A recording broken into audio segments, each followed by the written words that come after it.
Hello everyone, welcome to my YouTube channel beginning. आज राजनीति विज्ञान में भारतीय प्रधानमंत्री के पद की चर्चा की जाएगी। भारत का प्रधानमंत्री यानी prime minister of India British प्रधानमंत्री की भांति समय और संजोग की संतान नहीं है। उसका पद संविधान द्वारा उपबंधित किया गया है। भारतीय संविधान के अनुच्छेद 74 के अनुसार राष्ट्रपति को सहायता और परामर्श देने के लिए एक मंत्रिपरिषद होगी, जिसका प्रमुख प्रधानमंत्री होगा। भारतीय संविधान के अनुसार भारतीय शासन व्यवस्था में प्रधानमंत्री के पद का विशिष्ट महत्व है। भारतीय प्रधानमंत्री अमेरिकी राष्ट्रपति तथा ब्रिटिश प्रधानमंत्री के समान शक्तिशाली है। जब तक उसे लोकसभा में बहुमत का समर्थन प्राप्त है, उसे उसके पद से कोई नहीं हटा सकता। अतः प्रधानमंत्री के विषय में यह कहना अनुचित नहीं होगा कि वह राष्ट्र का कर्णधार और वास्तविक शासक होता है। भारतीय संविधान के अनुच्छेद 75 के अनुसार प्रधानमंत्री की नियुक्ति राष्ट्रपति के द्वारा किए जाने की व्यवस्था है, परंतु प्रधानमंत्री की नियुक्ति में राष्ट्रपति स्वतंत्र नहीं है।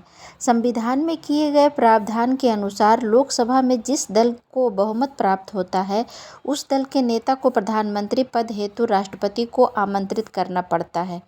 वह बहुमत दल के नेता को ही प्रधानमंत्री का पद ग्रहण करने के लिए कहता है। इस प्रकार लोकसभा में बहुमत दल का नेता ही प्रधानमंत्री बनता है। परंतु दो परिस्थितियों में राष्ट्रपति प्रधानमंत्री को नियुक्त करने में स्वविवेक का प्रयोग कर सकता है। पहला, जब लोकसभा में बहुमत प्राप्त दल का कोई नेता स्पष्ट ना हो, अर्थात नेता के संबंध में कोई विवाद हो। दूसरा, जब लोकसभा में किसी एक राजनीतिक दल को स्पष्ट बहुमत प्राप्त ना हुआ हो या बहुमत दल का नेता प्रधानमंत्री पद से त्यागपत्र दे दे और उस दल में अन्य कोई ऐसा नेता ना हो जो प्रधानमंत्री पद के दायित्व का भली भांति निर्वाह कर सके। इन परिस्थितियों में राष्ट्रपति स्वविवेक का प्रयोग करते हुए ऐसे व्यक्ति को प्रधानमंत्री हेतु आमंत्रित करता है जिसे लोकसभा के सभी दलों का मिला जुला समर्थन प्राप्त होने की आशा हो। ऐसे व्यक्ति को ही राष्ट्रपति प्रधानमंत्री पद पर नियुक्त कर देता है।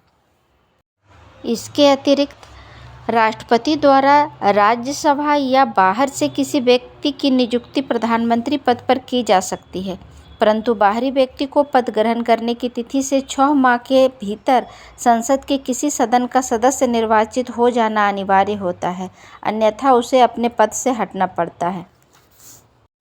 भारत में स्वतंत्रता प्राप्ति के पश्चात से ही प्रधानमंत्री का पद काफ़ी प्रभावपूर्ण रहा है। वह मुख्य प्रशासक, प्रमुख नीति निर्माता, मुख्य राजनयिक एवं राष्ट्र निर्माता के रूप में प्रस्तुत हुआ है। प्रधानमंत्री के पद पर प्रभावशाली व्यक्तित्व के धनी व्यक्ति ही जनता के प्रधानमंत्री रहे हैं। प्रधानमंत्री की शक्तियां और दायित्व काफ़ी विस्तृत हैं, किंतु वह अपने कर्तव्यों के क्रियान्वयन में तानाशाह नहीं हो सकता है, क्योंकि उसके ऊपर लिखित संविधान, संघ की व्यवस्था, संसदीय नियंत्रण, दलीय नियंत्रण एवं जनमत का नियंत्रण सदैव बना रहता है। तो ये थी भारतीय प्रधानमंत्री से जुड़ी जानकारियाँ। उम्मीद है आपको ये पसंद आई होगी। कृपया वीडियो को लाइक और चैनल को सब्सक्राइब ज़रूर करें। धन्यवाद।